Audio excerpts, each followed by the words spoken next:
है guys. So last video में हम लोग ने ऑलरेडी रैंडम वेरिएबल क्या होता है उस पर डिस्कशन किया था। प्रोबेबिलिटी डेंसिटी फंक्शन या प्रोबेबिलिटी मास फंक्शन क्या होता है उस पर हम लोग ने डिस्कशन किया था। एक बेसिक एग्जांपल देखा था, उसमें हम लोग ने 3 कॉइन टॉस वाला एग्जांपल देखा था। सो वो काफ़ी प्रोबेबिलिटी से रिलेटेड था। अभी हम लोग ये काम करते हैं, ये वाले वीडियो में एक रियल लाइफ एग्जांपल्स पे बात करते हैं और हम और चेक करते हैं कि कैसे हम लोग रैंडम वेरिएबल को और ज़्यादा अच्छे से समझ सकते हैं। ठीक है। सो जैसे कि मैंने बताया था लास्ट सेक्शन में, there are 2 types of random variable. आज हम लोग वही डिस्कस करने वाले हैं, डिस्क्रीट रैंडम वेरिएबल और continuous random variable. How to differentiate that मतलब कैसे डिफरेंशिएट करना है दोनों को, and all so on so forth. Okay. So इसके लिए हम लोग को कुछ एग्जांपल्स लेने पड़ेंगे गाइस, बट उससे पहले आपको बेसिक रूल्स ऑफ प्रोबेबिलिटी पता होना चाहिए। बेसिक रूल्स ऑफ प्रोबेबिलिटी क्या है? सी गाइस, पहला तो डेफिनेशन हम लोग देखते हैं कि what is the probability of any event A. So it is nothing but n of A divided by n of s, where n of a is nothing but number of elements in set A, and n of s is nothing but number of elements in set sample space. Okay, so ये तो पहला तो definition हम लोग को पता होना चाहिए। और दूसरा रूल आपको ये पता होना चाहिए कि कोई भी इवेंट का जो प्रोबेबिलिटी होता है गाइस, वो या तो जीरो से बड़ा होगा या जीरो हो सकता है, और हमेशा वन या वन से छोटा होगा। ठीक है guys, so that means probability of any event can always lie from 0 to 1। सो अभी हम लोग स्टार्ट करते हैं गाइस डिस्क्रीट रैंडम वेरिएबल से। Okay, so let's start with the first one, discrete random variable. Okay, discrete random variable में सबसे पहले अपने को ये चेक करना है, डेफिनेशन चेक करना है कि डिस्क्रीट रैंडम वेरिएबल क्या होता है। सो जो लास्ट लास्ट वीडियो में हम लोग ने एग्जांपल देखा था गाइस, वो भी डिस्क्रीट ही था। So x is a discrete random variable when it can take a distinct value. So यहाँ पे ये वर्ड इंपॉर्टेंट है, डिस्टिंक्ट वैल्यू मतलब अलग अलग values. Okay, so for example -2, 1, 3, 4, 7 and so on so forth. So अगर मेरा x ये इनमें से कोई भी वैल्यू ले सकता है, मतलब -2 ले सकता है, 1 ले सकता है, 3 ले सकता है, 4 ले सकता है, 7 ले सकता है, कोई भी डिस्टिंक्ट वैल्यू ले सकता है guys, then I can say that my given random variable is a discrete random variable. ठीक है, मैंने तेरे को एक हिंट भी दिया था कि कैसे डिस्क्रीट रैंडम वेरिएबल को तू आइडेंटिफाई करता है। सो कभी भी अगर तेरा ये जो पीडीएफ होता है, प्रोबेबिलिटी डेंसिटी फंक्शन या probability mass function, tabular form में दिया रहता है, तो 99% चांस है कि गाइस वो डिस्क्रीट रैंडम वेरिएबल ही है। ठीक है, चलो अभी बात करते हैं एक एग्जांपल की कि डिस्क्रीट रैंडम वेरिएबल का एग्जांपल लेना है। सो देखो, मैंने यहाँ पे ऑलरेडी कुछ डेटा यहाँ पे लिख के रखा है, तो एक एग्जांपल के तौर पे हम लोग ये ले रहे हैं गाइस। सो सपोज एक एक्स वाई जेड करके एक बंदा है, और why why we call it as X Y Z. चलो बोलते हैं हमारे पास रमेश है। रमेश एक दुकान चलाता है जिसमें वो समोसे और लस्सी बेचता है। ठीक है गाइस, सो समोसे, समोसा और लस्सी बेचता है। ठीक है। सो मतलब बहुत ही बंदा, दुकान बहुत चल भी रही है उसकी।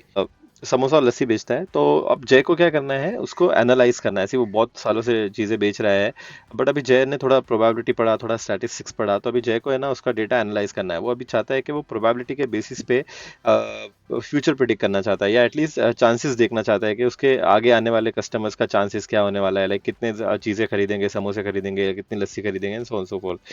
सो जय ने क्या किया, उसने एक हफ्ते का यहाँ पे अपना डेटा यहाँ पे लिख के रखा है। ऐसे पास्ट 1 वीक का जय ने यहाँ पे एक डेटा, जय नहीं एक्चुअली रमेश है, रमेश, और रमेश को प्यार से लोग जय भी बोलते हैं। ठीक है।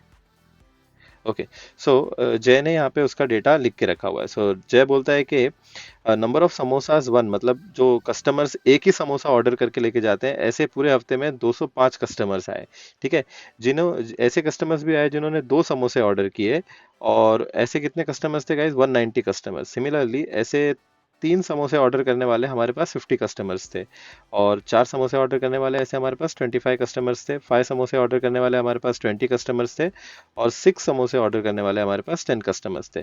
तो जय ने क्या किया, एक ये डेटा उसने एक हफ्ते का डेटा यहाँ पे लिख के रखा, सो दैट उसको ये एनालाइज कर सके इसकी प्रोबेबिलिटी से, मतलब बोलते हैं ना उसको एनालाइज कर सके। एनालाइज कैसे करता है, कैसे वो पीडीएफ बनाता है, इसका वो हम लोग अभी चेक करते हैं। ठीक है।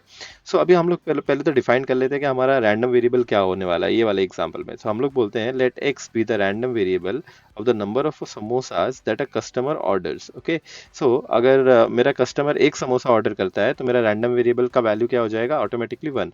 अगर मेरा कस्टमर 4 समोसे ऑर्डर करता है, तो मेरा रैंडम वेरिएबल का वैल्यू एक्स का वैल्यू क्या हो जाएगा गाइस, 4। सो हेंस यहाँ पे 1 2 3 4 5 6 this all are distinct values, hence I can say that this is nothing but a example of a discrete random variable. Cool guys. अब मैं क्या करता हूँ, यही वाले डेटा से, जो लास्ट वीक का डेटा है जिसमें मेरे पास नंबर ऑफ समोसेज है गाइस, यहाँ पे 1 2 3 4 5 6, और ये नंबर ऑफ कस्टमर्स का डेटा है, इससे अभी मैं क्या कर रहा हूँ, see guys, if you add up all the number of customers, last हफ्ते में उसके पास 500 कस्टमर्स आए थे।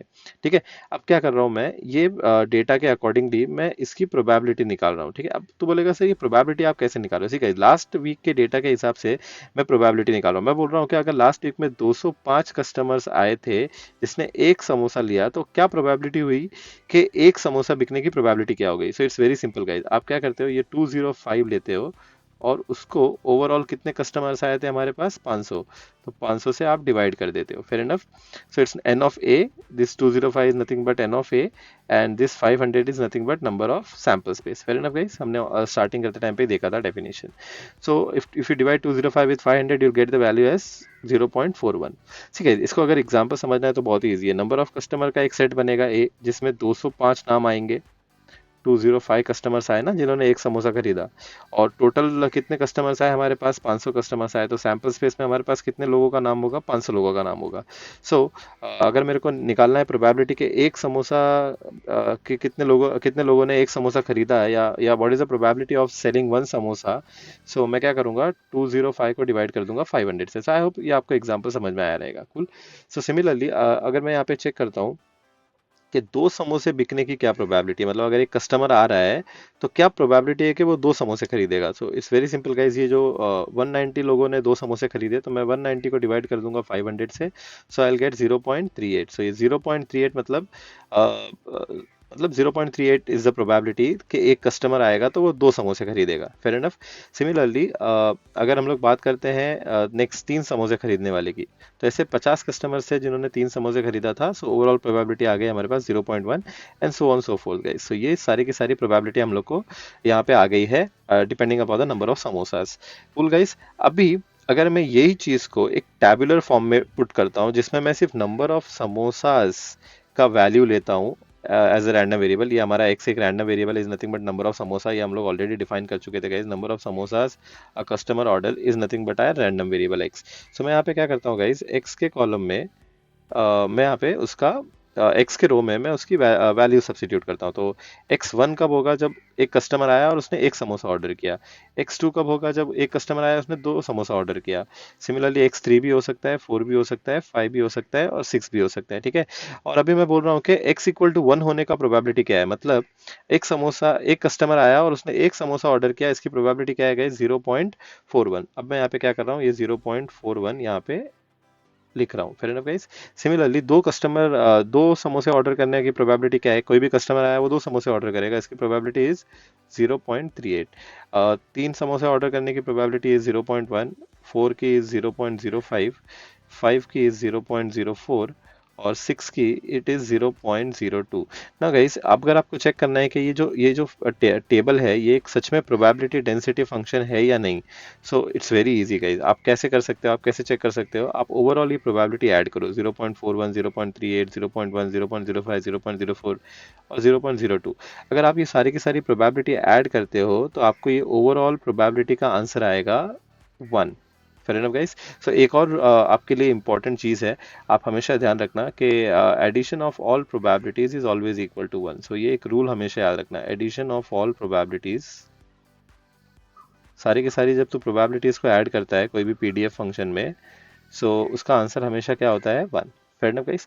सो अभी हम लोग ये काम करेंगे, ये पीडीएफ जो हमने यहाँ पे एक पीडीएफ दिया हुआ है, पीएमएफ दिया हुआ है, इसी पे बेस्ड पे हम लोग कुछ क्वेश्चंस को सॉल्व करने को ट्राई करेंगे। ठीक है, सो अभी रमेश उर्फ जय ने ऑलरेडी ये पीडीएफ ये प्रोबेबिलिटी डेंसिटी फंक्शन बना चुका है, और अभी उसको चेक करना है कि how likely, see guys question बहुत ही सिंपल है, हाउ लाइकली मतलब क्या चांसेस है, या what is the probability is it that the next customer, जो नेक्स्ट कस्टमर आएगा, depending upon the previous 7 week का डेटा की वो बात कर रहा है। ठीक है, मतलब ये 7 वीक का डेटा है ना, 7 वीक बोल रहा हूँ, 7 दिनों का डेटा है। तो 7 दिनों के डेटा के हिसाब से वो क्या चेक करना चाहता है, वो चेक करना चाहता है कि कितना चांसेस है, क्या परसेंट चांसेस है, या क्या प्रोबेबिलिटी है कि जो नेक्स्ट कस्टमर आएगा विल बाय जस्ट 2 समोसा, मतलब वो दो समोसे ऑर्डर करेगा। Very simple guys, x equal to 2 का प्रोबेबिलिटी होना ही मतलब दो समोसे ऑर्डर करने का चांस होना, मतलब अगर x इक्वल टू टू बहुत गंदा हो जाता है इस बार बार हाथ लगाने से। सो x इक्वल टू 2, के लिए हमारे पास प्रोबेबिलिटी है 0.38। सो हम लोग यहाँ पे डायरेक्टली आंसर दे सकते हैं, that is the probability that a customer will buy 2 samosas. उसको अगर मैथमेटिकली बोलेंगे तो हम लोग ऐसा बोलेंगे, probability that x equal to 2 is equal to 0.38। मतलब एक में से 0.38 लोग 2 समोसे खरीदेंगे। मतलब अगर इसको तो 10 आउट ऑफ कन्वर्ट करेगा, सो it is nothing but 3.8 out of 10। मतलब अगर 10 में से 3.8 कस्टमर्स, मतलब 3.8, ऐसा एक्चुअली 3.8 कस्टमर नहीं, अप्रोक्सीमेटली 4 कस्टमर्स 2 समोसे ऑर्डर करेंगे। अगर इसको तो 100 में कन्वर्ट करेगा, सो it is something like this, 38/100। मतलब 100 कस्टमर में से देर विल बी 38 कस्टमर्स जो 2 समोसे खरीदेंगे। समझ में आया बच्चा लोग? So as you can see, PDF से तो कितना कुछ यहाँ पे इजीली चीजें, इजीली प्रोबेबिलिटी निकाल सकता है और अपना बोलते हैं ना प्रिडिक्शन कर सकता है। सी बेसिकली प्रिडिक्शन नहीं है ये, राइट है wrong, it's totally based on the तेरा लास्ट वीक का डेटा क्या है एंड करंट सिनारियोस क्या क्या है। Fair enough. अब नेक्स्ट एक और एग्जांपल ले लेते हैं। अब रमेश उर्फ जय को एक और चीज यहाँ पे चेक करनी है। वो चेक करना चाहता है कि क्या चांसेस है, व्हाट आर द चांसेस और what is the probability that a customer, okay, what is the probability that a customer will bye more than 3 samosas. मतलब अगर कोई भी एक कस्टमर आएगा तो क्या प्रोबेबिलिटी है कि वो 3 या 3 से ज्यादा समोसे खरीदेगा। सो बच्चा लोग, very easy, this probability is very easy. मतलब वो बोल रहा है कि what is the probability that x is greater than 3, more than 3, मतलब 3 से ज्यादा समोसे का खरीदने के चांसेस क्या है। सो मैं बोल सकता हूँ कि 3 से ज्यादा, मतलब अगर कोई कस्टमर ने 4 समोसे खरीदे तो उसकी प्रोबेबिलिटी भी हमको कंसिडर करनी पड़ेगी, बिकॉज 4 खरीदे मतलब 3 से ज्यादा ही खरीदे ना उसने। प्लस हमको ऐसी प्रोबेबिलिटी भी ऐड करनी पड़ेगी जिसमें कस्टमर 5 समोसे खरीद रहा है। Fair enough guys. प्लस हम लोग वो वाली प्रोबेबिलिटी भी ऐड करेंगे जिसमें कस्टमर 6 समोसे खरीद रहा है, बिकॉज इन 4, 5, 6 ये तीनों भी केसेस 3 से ज्यादा बढ़कर है। तो बोलेगा sir probability x equal to 7 क्यों नहीं है? द रीजन इज हमारा जो ये पीडीएफ है ये सिर्फ 6 तक के ही वैलिड है। Fair enough. सो मैं यहाँ पे ऐसा बोल सकता हूँ, the probability that x is greater than 3 is nothing but probability that x equal to 4 plus probability that x equal to 5 plus probability that x equal to 6। अब आप ये सारी की सारी प्रोबेबिलिटी को ऐड कर दोगे। सो x इक्वल टू 4 का probability is 0.05 plus x equal to 5 का probability is 0.04। So I will write 0.04 plus x equal to 6 का प्रोबेबिलिटी इज 0.02। सो गाइस अगर तुम लोग सबको ऐड करता है तो overall result will be 0.11। Fair enough guys. So ये बहुत ही एकदम सिंपल सा एग्जांपल था जिसमें तूने इजीली प्रिडिक्ट कर लिया कि कितने लोग मतलब बोलते हैं ना 3 से ज्यादा समोसे खरीदेंगे। सो यहाँ पे जब हम लोग बात कर रहे थे प्रोबेबिलिटीज की, सो this is just a probability guys, like इसमें कोई अश्योरिटी नहीं है कि ये उतने ही लोग खरीदेंगे, बट चांसेस आर देयर कि इतने तो लोग खरीदने चाहिए। Fair enough. सो अगर तो इसको और ज़्यादा अच्छे से समझना चाहते हैं तो 0.11 का मतलब है कि 1.1 आउट ऑफ 10, मतलब 10 में से 1.1 लोग 3 से ज़्यादा समोसे खरीदेंगे। अगर तो इसको 100 आउट ऑफ चेक करता है तो 11/100। मैं इसको ऐसा भी लिख सकता हूँ ना, 11/100। सो ये this is one and the same thing. तो 11/100 का मतलब क्या है कि out of 100 customers there will be 11 customers who will buy more than 3, like probability is there that they will buy more than 3 samosas. Fair enough. Now this all result is we are calculating based on the results of the past 1 week. Fair enough guys. Cool. So ये था guys random variable का एक real life example. Now अब हम लोग बात करते हैं कंटिन्यूस रैंडम वेरिएबल की। See guys, continuous random variable समझने के लिए ना थोड़ा थोड़ा फोकस करें यहाँ पे। अब x इज अ कंटिन्यूस, इसका पहले तो डेफिनेशन चेक करते हैं। x is a continuous random variable when it can take any value in some interval. मतलब कोई भी वैल्यू ले सकता है एक पर्टिकुलर इंटरवल में। Example, x can take value as 2.52, x can take value as 3.71, x can take value as 7.12, x can take value as 0.07. So guys, you can check and so on so forth. So यहाँ पे x कोई भी value assume कर पा रहा है। So मैंने यहाँ पे एक छोटा सा एग्जांपल दिया है। ये एग्जांपल समझने के लिए अच्छे से सुनो मैं क्या बोल रहा हूँ। सो जैसे कि मैंने बताया था, जो जय है, जय समोसे भी बेचता है और लस्सी भी बेचता है, ठीक है। सो समोसे भी बेचता है और लस्सी भी बेचता है। फिर इनफ। अभी समोसे का एग्जांपल तो हम लोग बोल सकते हैं कि ये डिस्क्रीट के लिए था। Fair enough. ये डिस्क्रीट के लिए था। अब लस्सी का एग्जांपल हम लोग लेंगे कंटिन्यूस के लिए, ठीक है। अब कैसे बोलते हैं, क्या बोलते हैं, देखो अभी जय क्या करता है। अभी क्या होता है कि जय जय क्या करता है, कभी कभी 100 ml भर देता है। 100 ml एक ग्लास में 100 ml लस्सी आती है। बट जय क्या करता है, कभी कभी 100 ml भर देता है, कभी कभी 105 ml भर देता है। लाइक कभी 101 भी भरता है, कभी 102 भरता है। वो दैट टोटली डिपेंड कि जय के पास वो टाइम पे कितने ज्यादा कस्टमर्स हैं। ज्यादा ज्यादा घाई घाई में जय थोड़ा ज्यादा ज्यादा लस्सी भर के देता है, या मे भी थोड़ा कम लस्सी भर के देता है। That totally depend. तो जय ने क्या किया, उसने इसका भी एक टेबल बनाया। उसने क्या बोला कि लस्सी इन ml चेक कर रहा है वो कि 100.0 की क्या प्रोबेबिलिटी है कि वो 100.0 ml लस्सी भर के दे रहा है। So suppose the probability is 0.02। Then next वो बोल रहा है कि 100.1 ml भरने की प्रोबेबिलिटी क्या है, 0.03। 100.2 ml की प्रोबेबिलिटी क्या है, 0.04। 100.3 की प्रोबेबिलिटी 0.07। गाइस 100 से लेके 105 ml तक जाने के लिए जय को यहाँ पे कितने कॉलम्स बनाने पड़ेंगे, तो खुद बता दे। 100 से लेके 105 गाइस, कितने ज्यादा कॉलम्स बनाने पड़ेंगे। तो मुझे एक बात बता, जब हम लोग बात करते हैं जब रैंडम वेरिएबल कभी भी पॉइंट्स में वैल्यू लेता है, तो वो टाइम पे क्या ये टैबुलर फॉर्म क्या फिजिबल है? बिल्कुल भी फिजिबल नहीं है। मैं यहाँ बोल रहा हूँ गलत नहीं है, ये सही है, बट ये फिजिबल नहीं है। Like to write 100+ data in a tabular form, it is not at all feasible.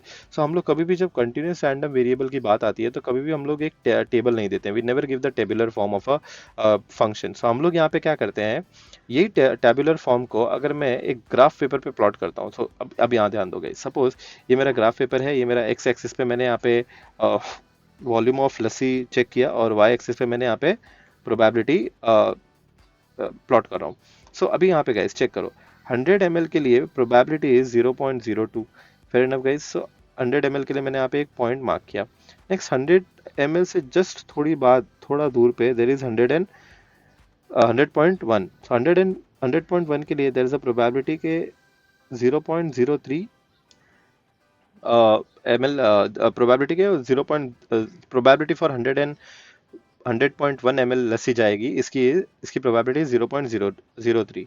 Similarly 100.02 का लस्सी जाएगा ग्लास के अंदर, इसका probability is 0.04। Fair enough guys. और ऐसे ही करते करते there are n number of points. 100 ml से लेके 105 ml तक के बीच में there are n number of point, बहुत ज़्यादा सारे पॉइंट्स है। और हर बार यहाँ पे मैं उसकी प्रोबेबिलिटी भी प्लॉट कर रहा हूँ। Guys are you able to see, ये सारी की सारी प्रोबेबिलिटी मैं प्लॉट कर रहा हूँ। सो जस्ट टेक ऐसे ही ना, if you notice this probability, this look likes a continuous curve. अरे यस और नो गाइस, अगर मैं इसको अच्छे से नोटिस करूँ, यहाँ पे एक कंटिन्यूस ही, यहाँ पे तो मैंने 10-20 पॉइंट ही बनाया, बट एक्चुअली में there are much more points. So ये इतने क्लोज हैं, ये पॉइंट्स इतने क्लोज होंगे कि हम लोग जब उसको देखेंगे तो हमको वो एकदम कंटिन्यूस फंक्शन दिखेगा। Fair enough guys. So hence यहाँ पे ये सारी की सारी प्रोबेबिलिटी का एक एक ग्राफ बन रहा है गाइस। Fair enough. और इस ग्राफ का कोई तो एक इक्वेशन होगा guys, let us call that equation as F of X. So ये एफ ऑफ एक्स, ये जो ग्राफ अपन ने बनाया है, उसका एक इक्वेशन होगा। ठीक है, इसका जो रेंज होगा, ये 100 ml से लेके एक्स का जो रेंज है वो 100 ml से लेके 105 ml के बीच में रहेगा। मतलब 100 और 105 के बीच में X can take any value. Fair enough guys. So यहाँ पे आप लोग बोल सकते हो कि ये जो एफ ऑफ एक्स, सपोज कोई तो इसका एक फंक्शन बनेगा, यहाँ कुछ तो एक फंक्शन बनेगा। सो इसको हम लोग बोल सकते हैं this is the PDF probability density function for a continuous random variable. Fair enough guys. So यहाँ पे एक चीज ध्यान रखो गाइस, कंटिन्यूस रैंडम वेरिएबल के टाइम पे टैबुलर डेटा फिजिबल नहीं होता है, टेबल में डेटा डालना फिजिबल नहीं होता है। हैंस हम लोग वो सारा का सारा डेटा जो टेबल में होता है, उसको हम लोग ग्राफ पे प्लॉट करके उस सारे के सारे पॉइंट्स को प्लॉट करेंगे, तो एक कंटिन्यूस फंक्शन जैसा दिखता है। ठीक है। और इस कंटिन्यूस फंक्शन को हम, उस कंटिन्यूस फंक्शन का एक मैथमेटिकल इक्वेशन होता है। इस मैथमेटिकल इक्वेशन को हम लोग बोलते हैं PDF. Fair enough. Continuous discrete continuous random variable के टाइम पे उसको हम लोग बोलते हैं PDF. So F of X, so कभी भी याद रखना, डिस्क्रीट रैंडम वेरिएबल के टाइम पे मैं यहाँ पे तेरे को बता देता हूँ। अच्छा, उसका मैंने यहाँ पे एक एग्जांपल भी दिया है। सी गाइस, अभी जो अगर तू एक एग्जांपल देखता है, यहाँ पे ये जो ब्लू कलर है, ये जो ब्लू कलर है, मैं पेन का कलर चेंज कर देता हूँ। Let us take it as a white colour. So यहाँ पे इफ यू नोटिस, ये पर्पल वॉयलेट जो भी है, लड़कियाँ प्लीज इग्नोर करो, पर्पल या वॉयलेट, मेरे को तो ये वॉयलेट दिख रहा है, purple purple.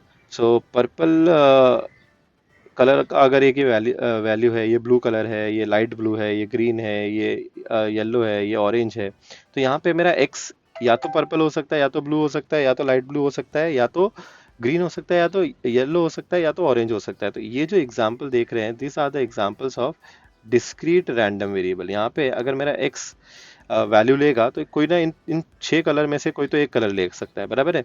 Now but if you notice, ये वाले केस में बचा, इफ यू नोटिस यहाँ पे ब्लू से लेके रेड के या ऑरेंज के बीच में there can be infinite number of colour. See, कुछ भी कलर हो सकता है। अब यहाँ पे ग्रीन और ब्लू का मिक्सचर, यहाँ पे ग्रीन और like you know light blue और ग्रीन का मिक्सचर, यहाँ पे ग्रीन और येलो का मिक्सचर, यहाँ पे येलो और ऑरेंज का मिक्सचर। तो एनी वैल्यू कैन टेक। सो यहाँ पे this is the example of a continuous random variable. So continuous random variable हमेशा फंक्शन के फॉर्म में दिया रहता है, वेयर डिस्क्रीट रैंडम वेरिएबल हमेशा टेबल फॉर्म में दिया रहता है। नाउ लास्ट पार्ट गाइस, एक ये लास्ट 3 इंपॉर्टेंट चीजें जो अभी हम लोग ने देखी हैं, अभी हम लोग ने जो चेक किया है, इसका एक लास्ट हम लोग डिफरेंस चेक कर लेते हैं। Fair enough. सो ये रहा, मैंने एक लाइन बना दिया so that you can easily identify. Now discrete random variable और कंटिन्यूअस रैंडम वेरिएबल क्या क्या समझ में आया गाइस अपने को। सो यहाँ पे डिस्क्रीट रैंडम वेरिएबल में जो पीडीएफ होता है is always given in the form of a table. So this is the table, ऐसे फॉर्म में दिया रहेगा guys, always remember. Whereas continuous random variable में तेरे को ये टेबल फॉर्म नहीं देता है, दिया रहता है तेरे को यहाँ पे एक एफ ऑफ एक्स दिया रहेगा। Fair enough guys. और ये एफ ऑफ एक्स तेरे को मतलब ये एफ ऑफ एक्स तेरा क्या रहेगा, पीडीएफ रहेगा। Fair enough. ओके, याद रखना बच्चा लोग, डिस्क्रीट मैथमेटिक्स डिस्क्रीट वैल्यूज को ऐड करना और कंटिन्यूस वैल्यूज को ऐड करना, there is a difference. Like mathematically अगर तू देखता है, कोई भी डिस्क्रीट वैल्यू को ऐड करना रहता है तो अलग अलग वैल्यू को ऐड अप करने के लिए you always use the sign of this summation sign. Fair enough. And whereas अगर कोई वैल्यू कंटिन्यूस है, बहुत सारी वैल्यूज हो सकती हैं एक पर्टिकुलर रेंज में, तो अगर तेरे को वो सारी की सारी वैल्यूज को ऐड करना है तो that time you never use the summation sign, you always go for the integration sign. Integration क्या करता है एक्चुअली में, तेरे सारी की सारी वैल्यूज एक पर्टिकुलर रेंज की वैल्यूज को ऐड अप करके तेरे को आंसर दे देता है। Both works the same. इसका भी ये क्या करता है, सारी की सारी प्रोबेबिलिटी को ऐड करेगा, वेयर एज इंटीग्रेशन भी सारी की सारी प्रोबेबिलिटी को ऐड ही करेगा। Fair enough. But summation sign we always use in case of discrete random variable, whereas integration we use for continuous random variable. Fair enough guys. यहाँ पे एक चीज ध्यान रखने का ना, एक और चीज तेरे को पता है गाइस कि ओवरऑल प्रोबेबिलिटी या addition of all probability is always equal to 1। बताया था मैंने तेरे को, addition of all probability is always equal to 1। So ये जो इंग्लिश का स्टेटमेंट है, अगर मैं उसको मैथमेटिकली लिखूं डिस्क्रीट रैंडम वेरिएबल के फॉर्म में, so I can write it something like this, summation of P I is equal to 1। अच्छा, समेशन ऑफ पी आई मतलब addition of all the probability, first probability plus second probability, third probability, fourth probability, जितनी भी सारी की सारी probability हमारे पास हैं वो सारे को ऐड करके सबका आंसर क्या आना चाहिए गाइज, 1। वेयर एज अगर तू बात करता है कंटिन्यूस रैंडम वेरिएबल के टाइम पे, तो यहाँ पे हम लोग summation of all the probability is equal to 1 को मैथमेटिकली ऐसे लिखते हैं। सी, यहाँ पे मैं एक इंटीग्रेशन लिखता हूँ और since I don't know the range, मतलब मेरे को पता नहीं है कि वो फंक्शन का रेंज क्या होगा, तो मैं अज्यूम करता हूँ कि माइनस इन्फिनिटी से लेके प्लस इन्फिनिटी के बीच में जितनी भी वैल्यूज होंगी, अगर मैं उनको ऐड करूंगा, मतलब इंटीग्रेट करूंगा मतलब ऐड करूंगा, सो सारा का सारा आंसर क्या आना चाहिए guys, 1। Fair enough. So hence यहाँ पे जो रेंज हम लोग यूज करते हैं वो होती है minus infinity two plus infinity. All दो ये जो फंक्शन होता है ये पर्टिकुलर रेंज के लिए ही वैलिड होता है। सो वो रेंज अभी डिपेंड करती है क्वेश्चन बाय क्वेश्चन पे, किसी किसी क्वेश्चन में अलग रेंज दी रहेगी, क्वेश्चन में अलग रेंज देगी, तो वो क्वेश्चन का रेंज आपने को यहाँ पे सब्सटीट्यूट करना रहता है in place of minus infinity and plus infinity. Fair enough guys. So this was all about continuous random variable and discrete random variable, और तो और PDF and CDF. PDF only, CDF भी एक चीज़ रहती है गाइस। अच्छा हुआ मैंने यहाँ पे याद आ गया, ये मेरे बताने ही वाला था, बट ये मैं मोस्टली सम्स के अंदर बताऊंगा, ठीक है। सो जब हम लोग प्रॉब्लम स्टार्ट करेंगे नेक्स्ट लेक्चर में या नेक्स्ट वीडियो में, सो उसके अंदर मैं तेरे को बताते जाऊंगा धीरे धीरे, हर एक प्रॉब्लम में बताते जाऊंगा। सो पीडीएफ होता है हमारे पास, पीडीएफ जिसको हम लोग प्यार से सॉरी गाइस, जिसको हम लोग प्यार से पीएमएफ भी बोलते हैं, और एक हमारे पास होता है probability sorry cumulative distribution function, ठीक है। क्यूमुलेटिव डिस्ट्रीब्यूशन फंक्शन भी होता है हमारे पास, बहुत इजी है ये क्यूमुलेटिव डिस्ट्रीब्यूशन फंक्शन, जिसको हम लोग प्यार से सीडीएफ भी बोलते हैं। सो सीडीएफ क्या होता है ये मैं तेरे को कोई ना कोई प्रॉब्लम में बताऊंगा। लाइक जब मैं आगे प्रॉब्लम लूंगा तो ऑफकोर्स ऐसा भी प्रॉब्लम आएगा जिसमें एक सीडीएफ वाला प्रॉब्लम रहेगा। सो वो वाले प्रॉब्लम में तेरे को मैं सीडीएफ के कॉन्सेप्ट ज़्यादा अच्छे से क्लियर करूंगा। ओके, सो ये वाले कॉन्सेप्ट, ये वाले लेक्चर तक का, ये वाले वीडियो तक का अपने को दो चीज़ें समझ में आनी चाहिए गाइस। पहला, रैंडम वेरिएबल क्या होते हैं, और उनका पीडीएफ क्या होता है, ठीक है। कंटिन्यूस रैंडम वेरिएबल क्या होते हैं और डिस्क्रीट रैंडम वेरिएबल क्या होता है, उसका पीडीएफ और इसका PDF. And then this two important formulas, ये वाला formula, summation of P I is equal to 1 और समेशन ऑफ और sorry integration minus infinity plus infinity D X equal to F of X D X equal to 1। तो ये दो चीज़ें याद रहेंगी तो मेरे ख्याल से अपन आगे के प्रॉब्लम स्टार्ट कर सकते हैं। फ्रेंड, अब गाइस आई होप तेरे को ये वीडियो समझ में आया रहेगा।